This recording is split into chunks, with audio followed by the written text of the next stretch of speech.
নমস্কার, আমার আজকের নিবেদন কবিগুরু রবীন্দ্রনাথ ঠাকুরের লুকোচুরি। আমি যদি দুষ্টুমি করে চাপার কাছে চাপা হয়ে ফুটি, ভোরের বেলা মাগো ডালের পরে কচি পাতায় করে লুটোপুটি, তবে তুমি আমার কাছে হারো। তখন কি মা চিনতে আমায় পারো? তুমি ডাকো, খোকা কোথায় ওরে? আমি শুধু হাসি চুপটি করে। যখন তুমি থাকবে যে কাজ নিয়ে, সব আমি দেখবো নয়ন মেলে। স্নানটি করে চাপার তলা দিয়ে আসবে তুমি পিঠেতে চুল ফেলে।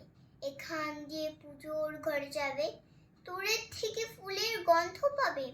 তখন তুমি বুঝতে পারবে না সে তোমার খোকার গার গন্ধ আসে।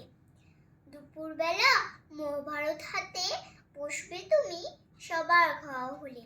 গাছের ছায়া ঘরের জানালাতে পড়বে এসে তোমার পিঠে কোলে। আমি আমার ছোট্ট ছায়াখানি দোলাবো তোর বইয়ের পরে আনি। তখন তুমি বুঝতে পারবে না সে তোমার চোখে খোকার ছায়া ভাসে। সন্ধেবেলা প্রদীপখানি জেলে যখন তুমি যাবে গোয়াল ঘরে, তখন আমি ফুলের খেলা খেলে টুক করে মা পড়বো ভুয়ে ঝরে। আবার আমি তোমার খোকা হব, গল্প বলো তোমায় গিয়ে কব। তুমি বলবে দুষ্টু ছিলি কথা, আমি বলবো না সে কথা। নমস্কার।